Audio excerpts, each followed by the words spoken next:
Thank you, Zachary. I really appreciate that, and appreciate your super chat there as well. That means a lot. I appreciate it. I really, for the longest time now, I've been talking about, even as you go back as far back as my Star Wars EU book studies, I've been trying to give people, or shine a spotlight at least, on a lot of great older stories. Because as I say, you don't need to go buy the new stuff. It's very, chances are you're not going to get anything good, certainly out of Hollywood or whatever.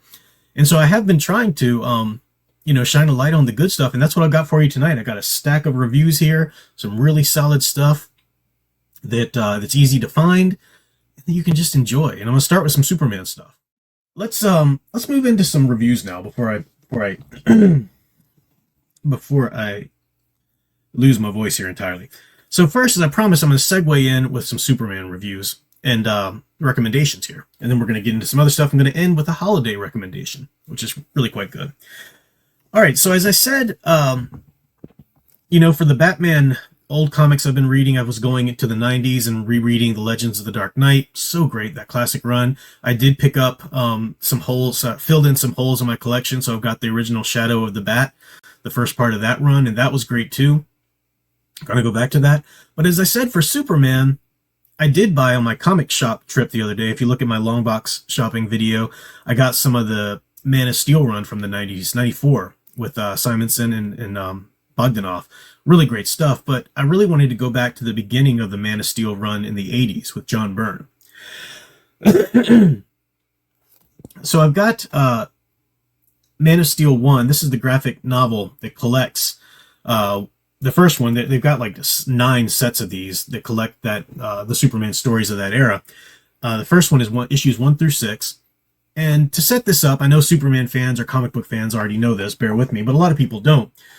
DC Comics did this, what I think is a really stupid move. They do their crises, their crisis on Infinite Earth, crisis on Earth, DC Crisis, And basically what their crisis is they have really cool names. We're doing this in the 70s. By the time of the early 80s, they had different Earths, in DC, different, universes. So on Earth 2, you could have this going on with Robin and Batman. And on Earth 3, you had this kind of Superman or whatever. And that's great. It's variety. Some of their Earth 2 was great. Some of their different Earths were great. But then Marv Wolfman, great writer, responsible for giving us a lot of great stuff, wrote this crisis because they were thinking, well, it's too complicated. It's too complicated for people to follow. We just need to have one Superman, one Earth. So the crisis basically just kills off all these other great Earths. So and DC keeps doing that in their popular media, whether it was the CW verse or their garbage animated movie of Crisis. The allure of it, or even Flash, even the Flash movie was kind of like this. It was kind of a thing. The allure of it is, hey, you get to revisit all of these other great characters from these great other worlds or great tellings or universes. Don't you want to come see that? But by the end of it, it's like, and we killed them all, and now you're left with just one. I'm like, DC, you suck. You suck. But anyway, the good thing that came out of Crisis in the 80s was in 1986, at the very least, they gave the characters to some truly competent storytellers. So as much as I don't like the idea of Earth 2 and 3 and all of that being obliterated, and it always comes back some which way or another, I really do love, for the most part, the direction they took the universe in. John Byrne had Superman, artist and writer, and John Byrne's entire run, he had some missteps, definitely. He infamously ended the run on a horrible choice. But for the most part, John Byrne's Superman run is so beautifully iconic.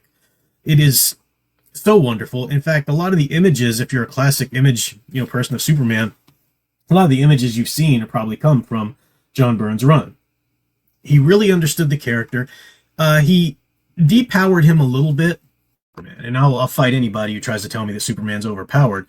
I think if you're trying to tell the wrong story with him, yeah, obviously he's overpowered. But you can tell stories with him where he's not. But, he did get to the point where he was blowing out stars and stuff like that, just depending on what served the story here and there. So Byrne depowered him a bit. He can still fly into space, but he has to hold his breath, right? He needs oxygen or something like that, So it's a great retelling of the story. We have his origin retold here. At first, he doesn't understand that he's from Krypton. Pa Kent shows him The spaceship, he knows he's from space some which way, but he doesn't really know all of that yet. He'll find out later.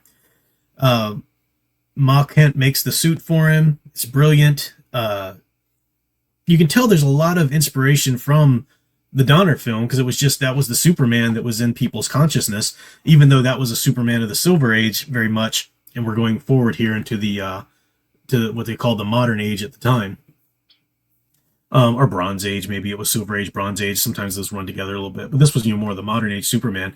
It's just a brilliant run. The art is wonderful. In these issues 1 through 6, you get the first time he ever met Batman as well. There's a great time where he meets Batman. Great story in there of that. Him meeting Lex Luthor and Lex Luthor, doing the super suit and all of that.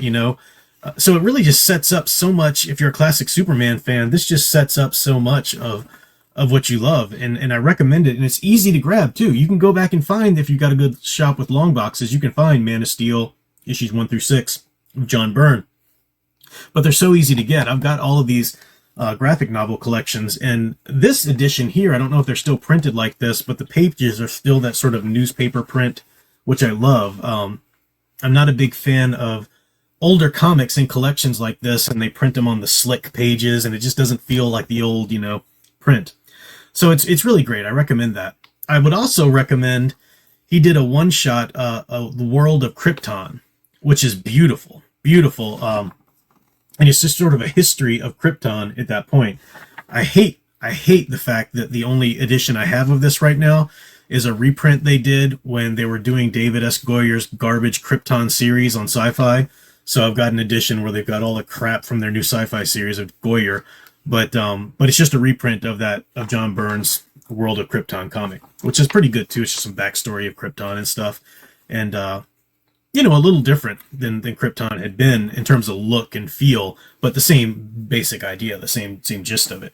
So I do recommend John Byrne's Man of Steel run, at least part 1, okay? Part 1, I have no caveats. I love part 1. There are no parts in this where I'm saying, be careful of that one story arc in there. As I go through and as I start to review more of these and go through, they'll get to some points like, just skip the whole Big Barda story. That one was weird. I might have some caveats in that, but this one, True Blue, iconic Superman. Love it. It's wonderful. You can find it. No nonsense, no shenanigans. It's good stuff. All right, let's check the chat here before I move on. Private Eye says, I have 2 versions of Man of Steel because one is regular print. The second one is hardcover with the first issue of the Supes run, and for some prologues, epilogues, Byrne and Giordano. Yeah, you got some great editions. There's even a little prologue or preface or something like that, but it's by Ray Bradbury, and I thought, oh wow, Ray Bradbury on Superman. But when you're reading, it's kind of painfully obvious that Ray Bradbury is not a Superman reader.